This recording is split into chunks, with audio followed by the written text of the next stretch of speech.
그 스키너의 그 행동주의 학습 이론인 거죠. 학습 이론. 나름대로 그 행동의 변화를 시키는데 어떤 그 외적인 관심과 성장 경험 이런 부분인데, 여기서 그 정신역동 이론과 인지 이론의 취지를 보면 그 인간의 행동의 가장 근원적인 요인은 정신 내면에 있다.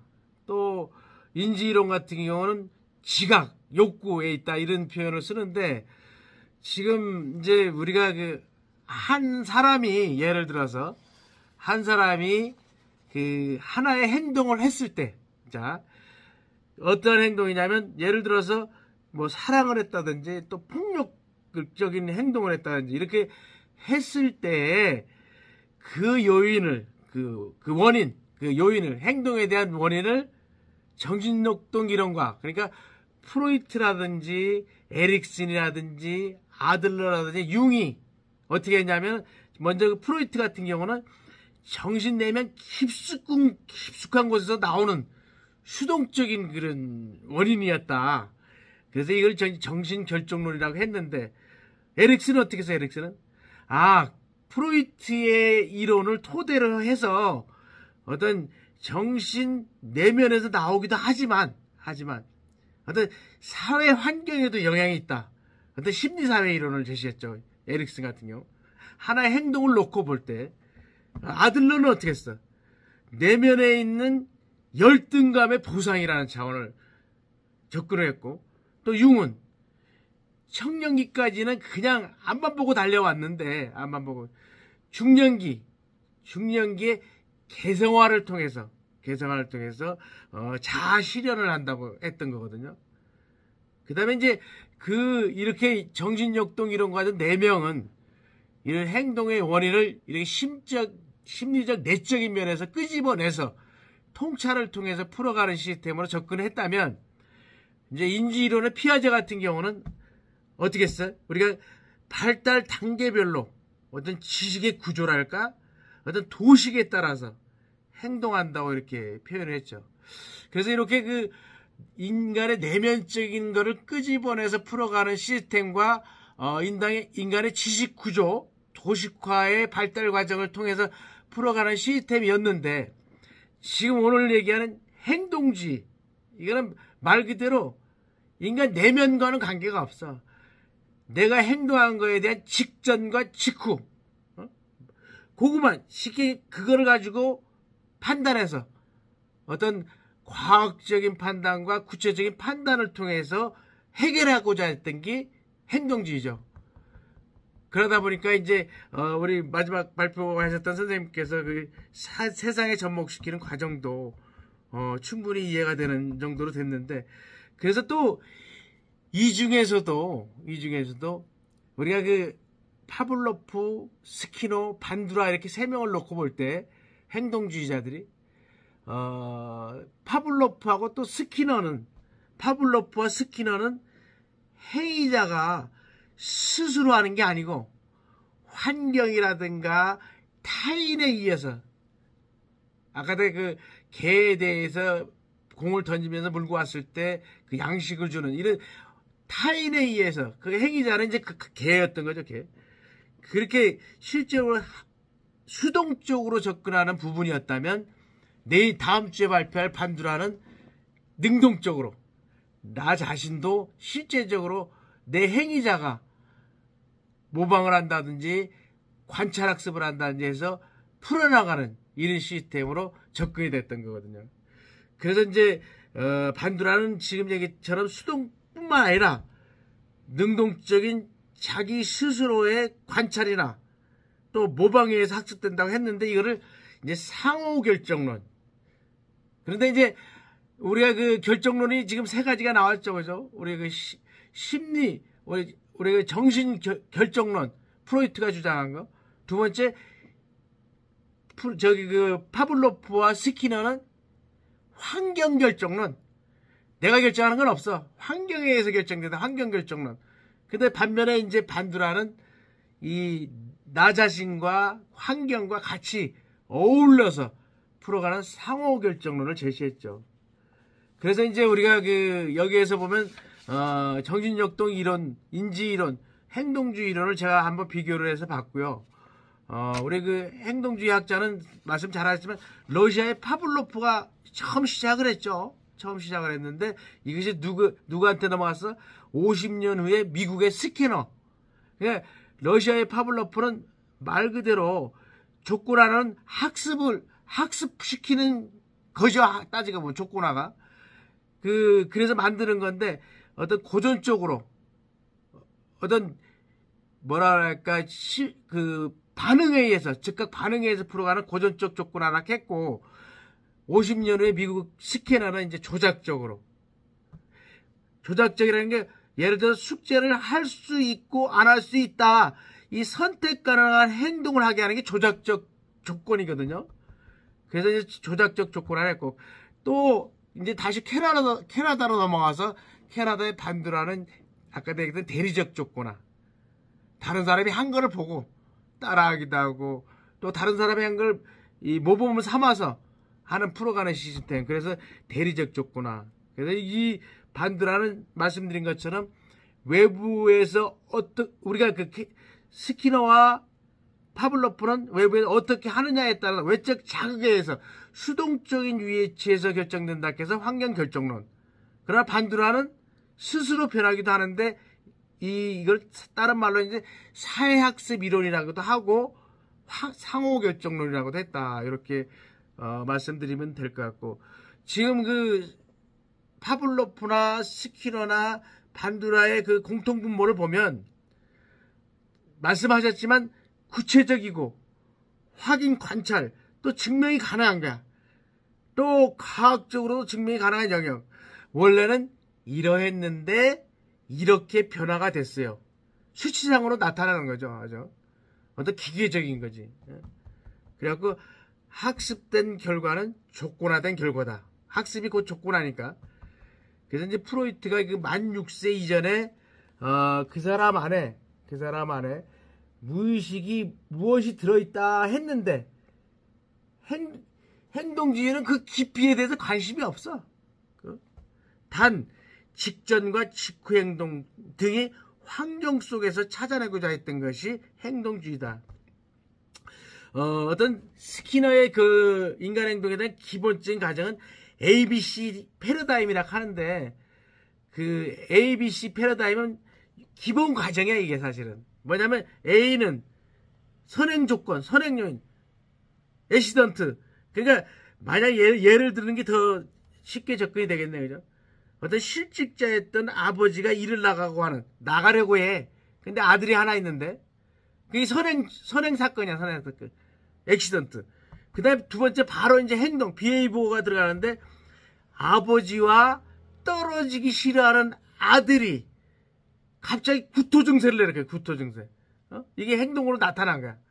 그랬을 때 컨시퀀스 결과는 뭐냐면 그러면 내가 이를 아들하고 떨어져 나가려고 하니까 구토 증세를 일으키니까 이래서는 안 되겠다. 우리 아들이 건강이 더 중요한지 내가 일하는 게 더 중요하지 않지 하면서 나가지 않고 아들 곁에 머문. 이게 강화된 행동이야. 강화된 행동. 그럼 이제 이 강화된 행동을 실제적으로 바꿔야 될 것 같아. 어떤 행동 수정을 통해서 그런 과정을 이제 풀어가는 시스템으로 접근하면 될 것 같아요. 그래서 아버지는 이 아이의 행동의 결과에 머무르는 그런 역할을 했다는 거. 이게 강한데. 자, 우리 그 다음에 이제 고전적 조건과 파블로프는 뭐 설명했어요. 그죠?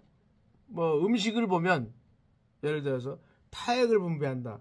그렇지만 이거는 학습에 의해서 조건화된 그런 게 아니야. 이거는 무조건 자극이야. 그러니까 반응에 의해서.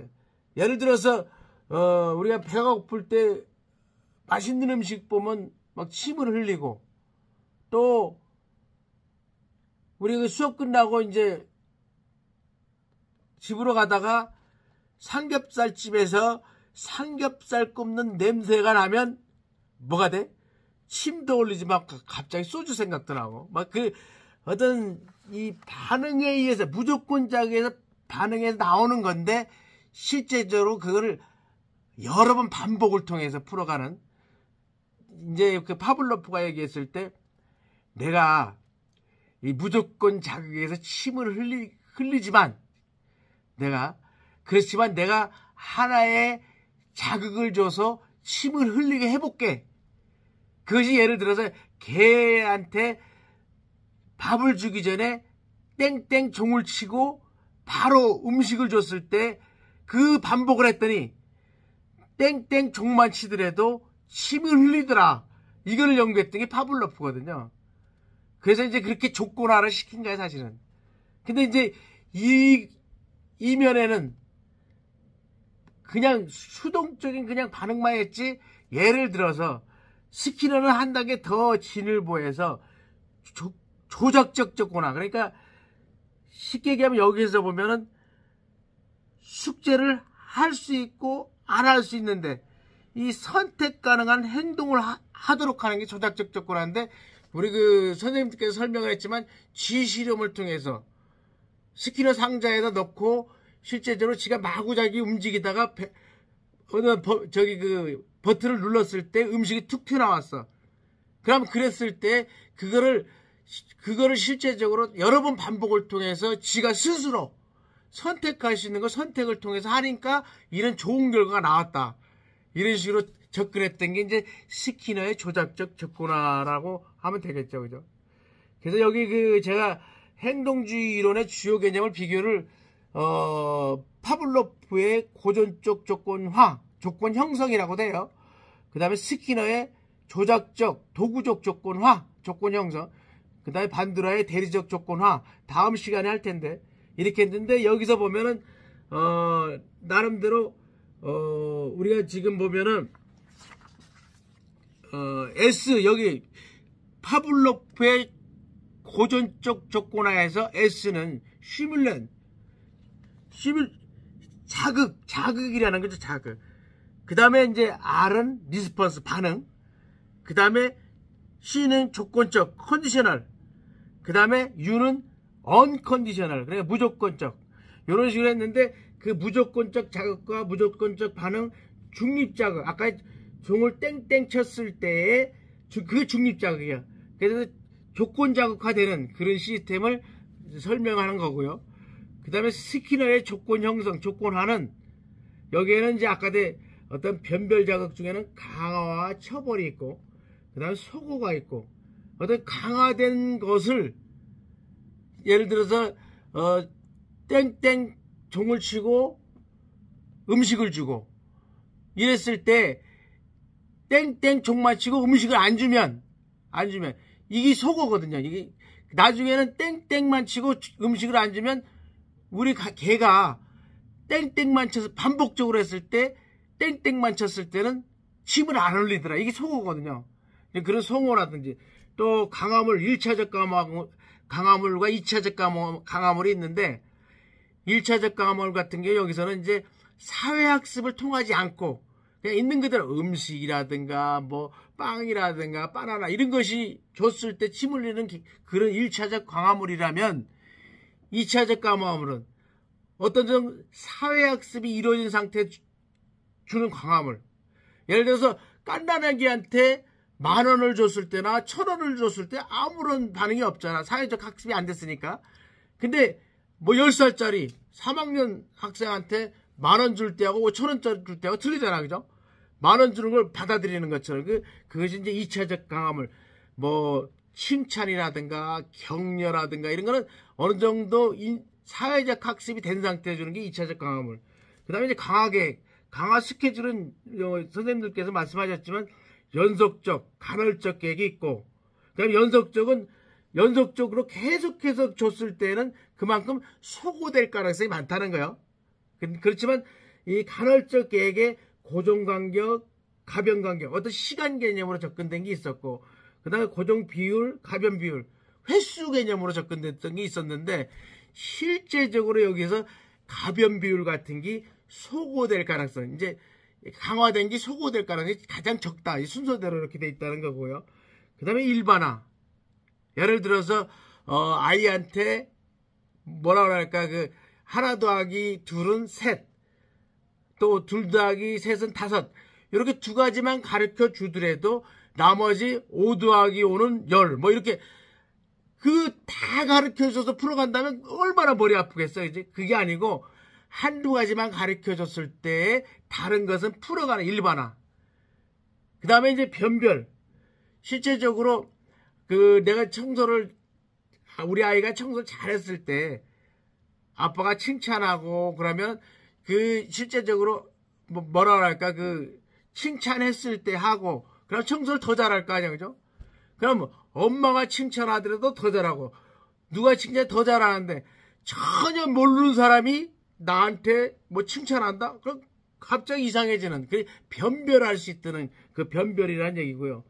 행동 형성과 조성은 차츰차츰 나아가는, 그런 용어는 이제 어떤 사회학적 그런 용어로 쓰는 건데, 요런 부분이 어떤 조작적 조건화, 스키너의 조작적 조건 형성의 큰 포인트고요.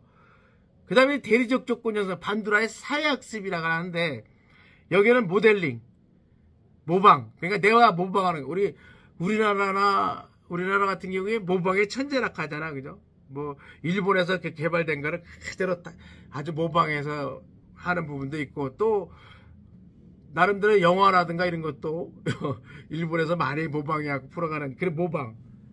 또 자기 규제, 자기 강화, 또 관찰학습. 요거는 이제 다음 시간에 하겠지만, 내가 결정해서 풀어가는 시스템, 환경과 나와의 상호 결정을 통해서 풀어가는 시스템, 그래서 상호 결정론이라 했다. 요거 접근하고, 마지막으로 제가 강화와 처벌에 대해서 우리 학부생들도 이걸 뭐 좋다 나쁘다 개념으로 생각하기도 하고, 그러니까 그게 아닌데, 처벌이라 해서 다 나쁜 거 아닌데, 이걸 좀 헷갈리는 부분들이 많더라고요. 그래서 이제 한번 표로 제가 만들어 봤는데, 좌측에 보면은 자극을 주는 게 플러스, 자극을 없애는 게 마이너스, 그 다음에 상단에 우측에서 행동이 증가하는 것이 강화, 행동이 감소하는 게 처벌인데, 여기서 우리가 이제 1분면, 2분면, 3분면, 4분면 이렇게 얘기를 많이 하죠, 그죠?